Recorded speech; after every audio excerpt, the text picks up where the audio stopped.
The young man from the county assessor's office came up the hill in October, when the trees were heavy with fruit nobody had expected 30 years ago, and he stood at the fence line with his clipboard and looked at the orchard the way men look at things that have already surprised them once and might do it again.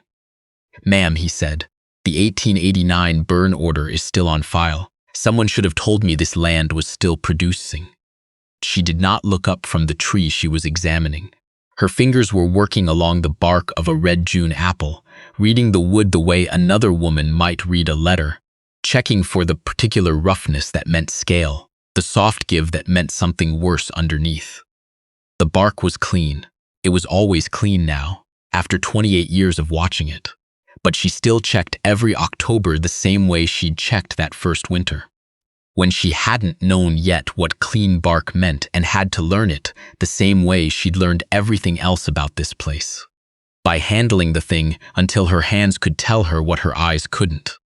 "It's true," she said. "There was a burn order." The young man had his pencil out. He waited the way young men wait, with the particular impatience of someone who believes a silence is a gap rather than a sentence. She moved to the next tree.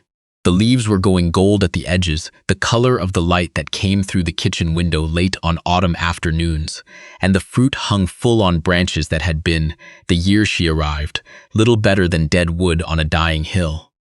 "I can tell you how it happened," she said, "if you've got the patience for it." He had his notebook open before she finished the sentence. She almost didn't smile. "Neither did I," she said once. Caldwell's Crossing had been a market town before it tried to become a prosperous one. The difference mattered. A market town knew what it was, a place where farmers came to sell what the land gave them, and went home and came back next season.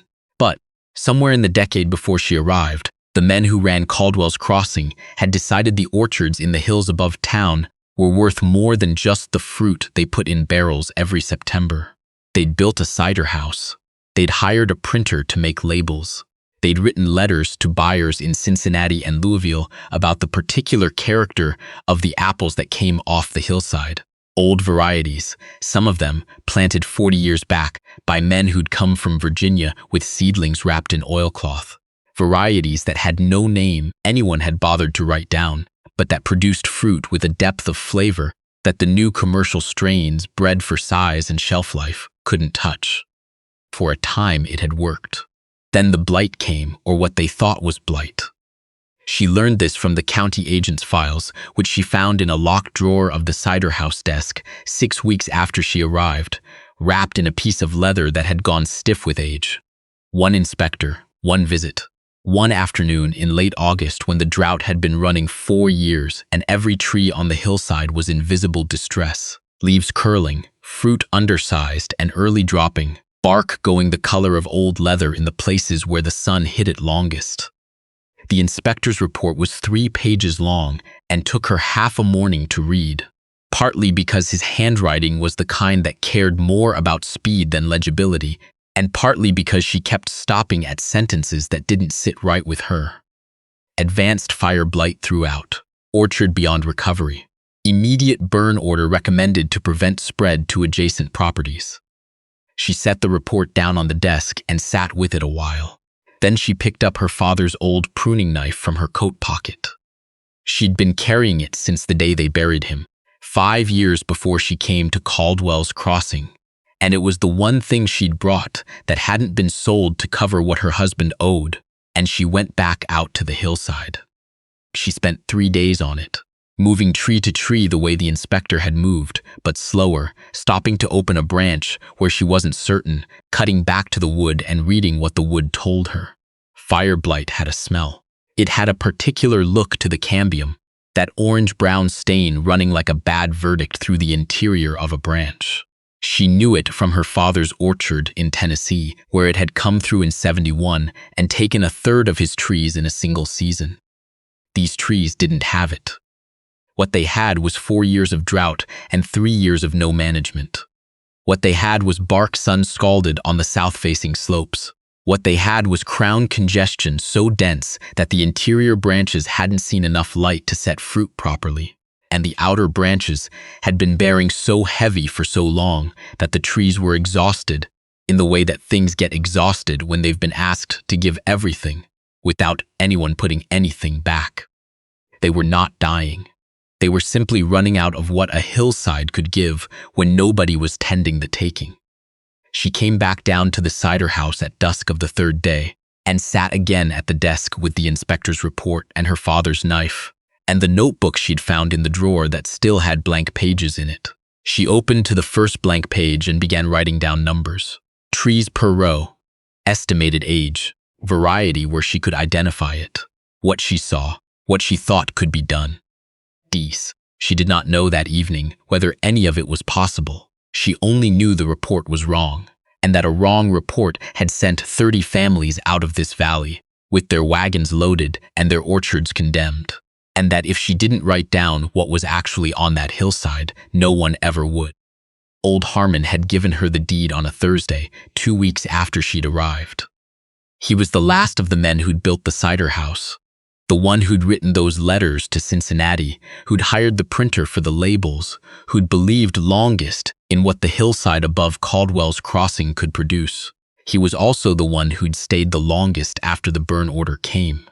Not because he disbelieved it exactly, but because he couldn't make himself be the one to put the torch to trees his grandfather had planted. By the time she came through, he was in the back room of the cider house with a cough that had been working at him since the previous winter, and the look of a man who has been waiting for someone to tell him what to do next. He did not ask her for anything those first 2 weeks. She swept. She fixed the window latch that had been letting the cold in. She found the files and read the inspector's report and went up the hill with her father's knife and came back with a notebook full of numbers. On the Thursday, he called her in from the yard and set the deed on the table between them.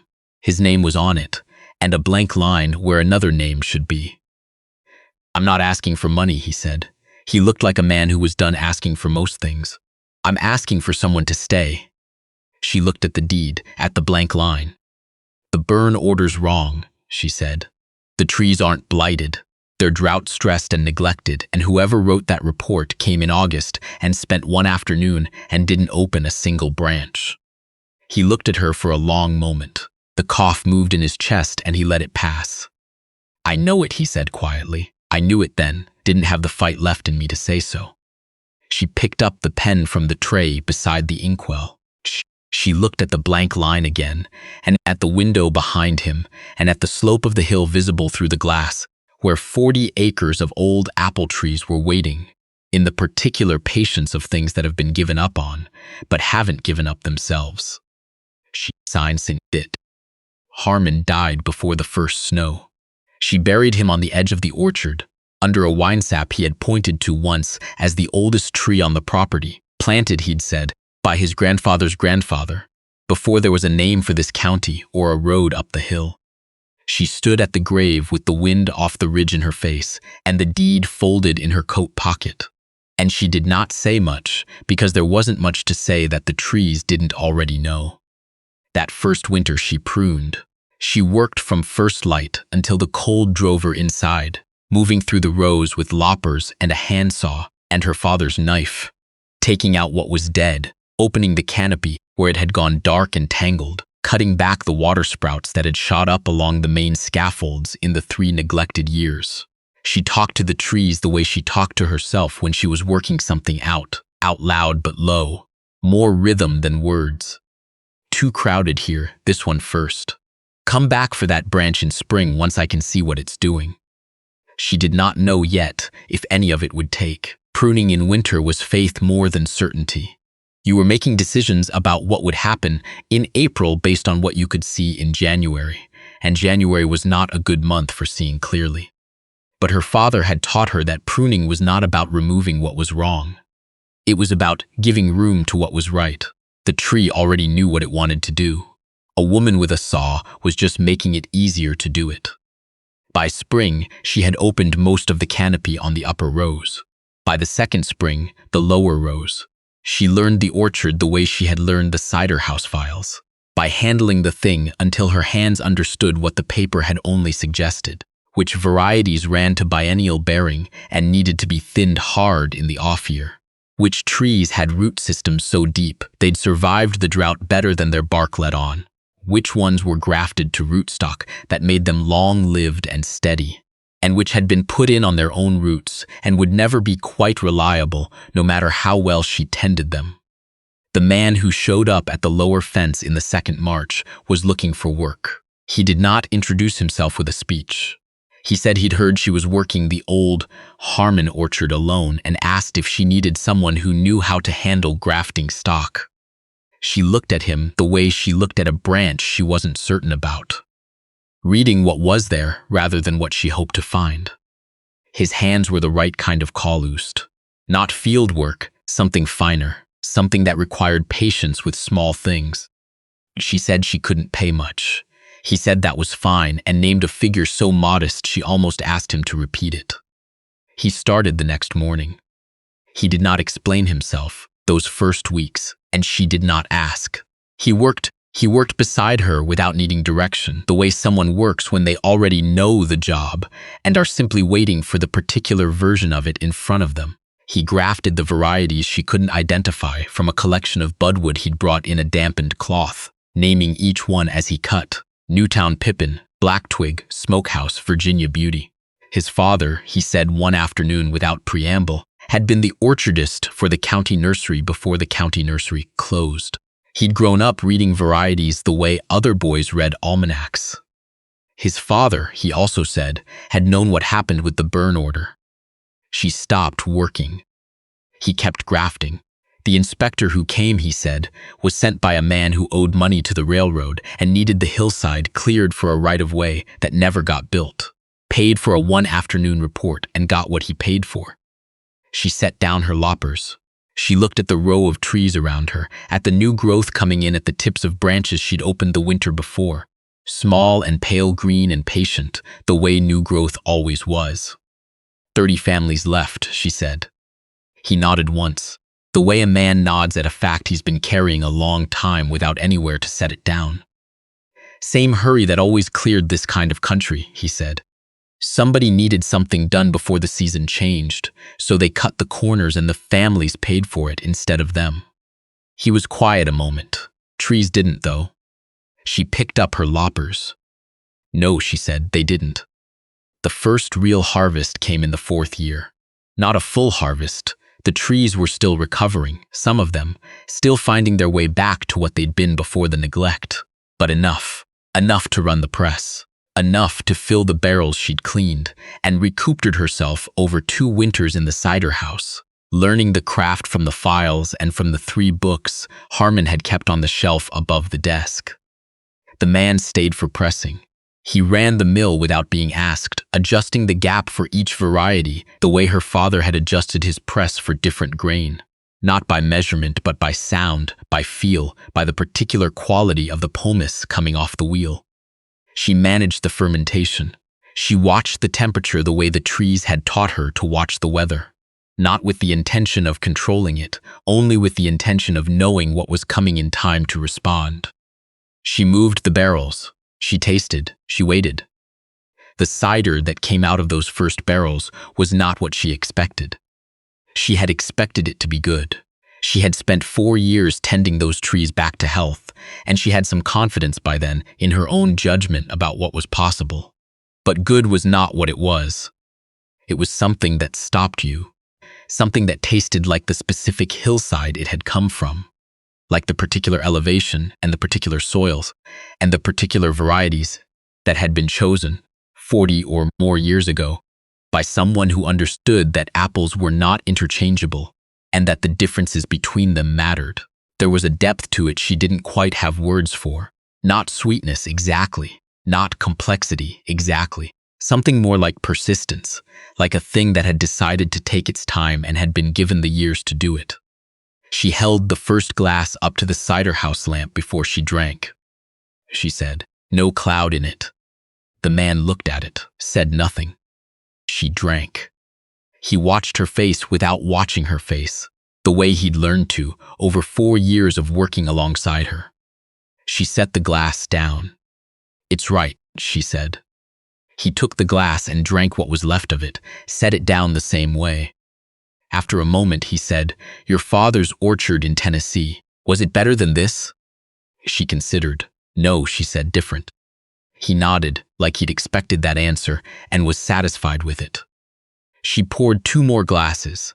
They drank in the cider house in the particular silence of people who have been working alongside each other long enough that silence doesn't require explanation. Word moved the way it moved in that country, not fast, not loud, but steadily, person to person, the way water finds its level through rock. A freighter who bought a jug for a long haul mentioned it to a storekeeper in the next county. The storekeeper mentioned it to a farmer whose wife's people had come from the old Caldwell's Crossing area. The farmer told his wife, who told her cousin, who rode out on a Saturday to see if it was true. She was not there when the first group arrived. She was up in the orchard, checking the late-bearing varieties, the ones that held their fruit into November. She heard the wagon from the upper row and came down slowly, the way she'd learned to come down from the hill. No hurry, no performance, just a woman finishing what she was doing. There were 4 of them. A man with the weathered look of someone who worked outside and knew the difference between good land and land that only looked good. A younger man beside him. Son, she thought from the way they stood. 2 women in the wagon bed who had not quite decided whether to get down yet. The older man looked at the cider house, then at the orchard, then at her. "They told me the Harmon orchard burned," he said. She said nothing to that.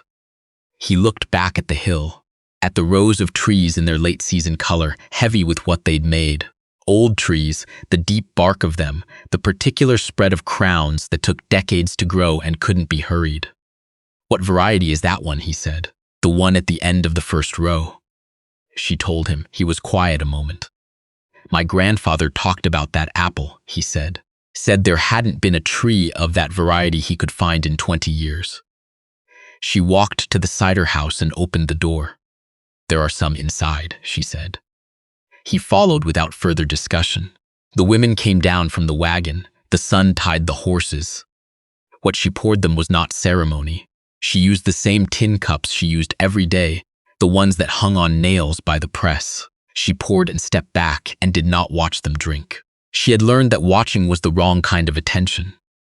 It made a person aware of the watching instead of the thing they were tasting. The older man set his cup down. He looked at it the way a man looks at something he has given up expecting to find. "How much?" he said. She told him. He looked at his son. The son nodded in the way that meant they'd already decided before they asked. "We'll take what you've got," he said. She told him what she had. He didn't flinch at the price. Before he left, he stood in the doorway of the cider house and looked up at the hill. "That burn order," he said. "County never rescinded it officially. You know that." "I know it," she said. He looked at her, at the orchard, at the press behind her and the barrels ranked in the cool interior and the 2 cups back on their nails. "Somebody ought to see to that," he said, putting his hat on. "One of those things that should have been fixed a long time ago." He did not say anything further. She did not ask him to. More came after that. Not many, not at once. This was not a town that came back to life because there was no town to come back to. But people came to the hill. Farmers from 2 counties over who'd heard there were old varieties here that couldn't be found elsewhere. Men who came for the cider and left having bought cuttings as well, wrapped in damp cloth the way her father had wrapped the seedlings he'd carried out of Virginia. Women who came out of curiosity and stayed 2 hours asking about the varieties, the rootstock, what she'd done in those first winters when the trees were still fighting their way back. She answered what she knew. She said plainly what she didn't. The man continued to come. He had, somewhere in the 4th year, stopped leaving at the end of the working day and started leaving later, and then later still, and eventually not at all. It happened gradually enough that neither of them marked a particular moment for it. There was simply more work in the evenings, and the cider house had a stove and 2 cups on their nails by the press. He built her a better press in the 5th year.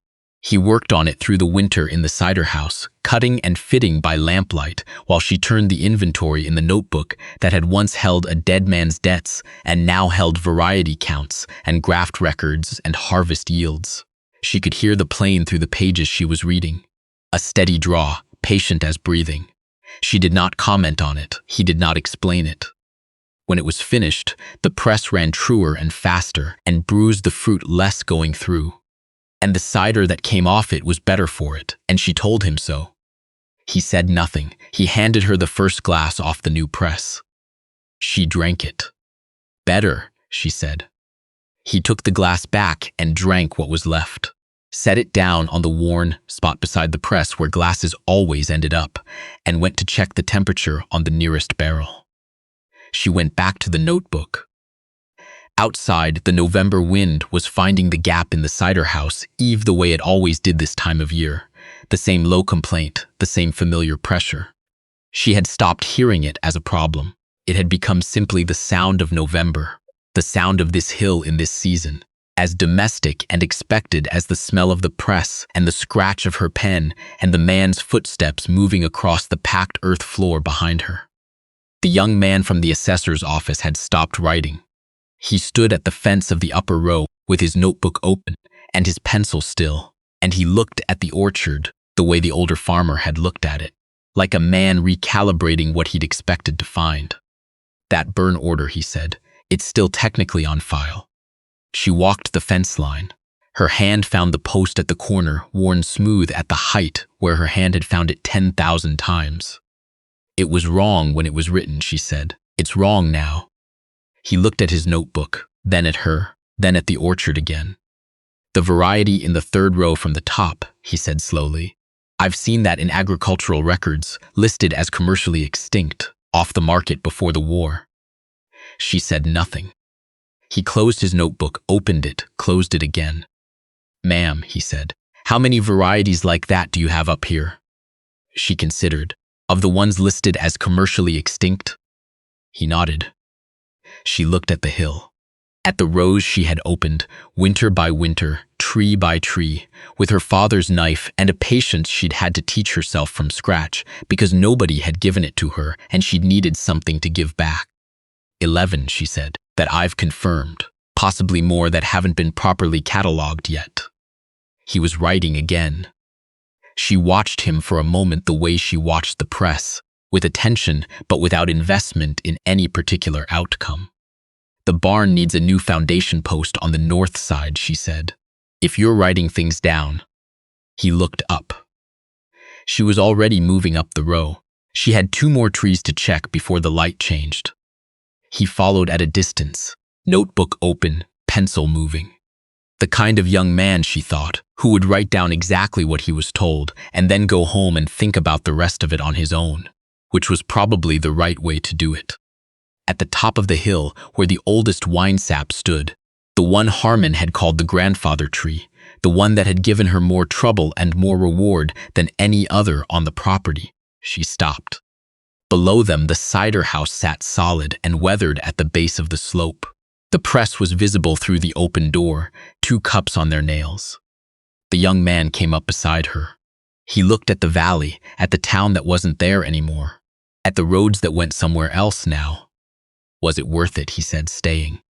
She looked at the tree, at the bark she'd read with her own hands every October for 28 years, at the fruit still hanging at the tips of branches she'd opened that first winter when she hadn't known yet if any of it would come back.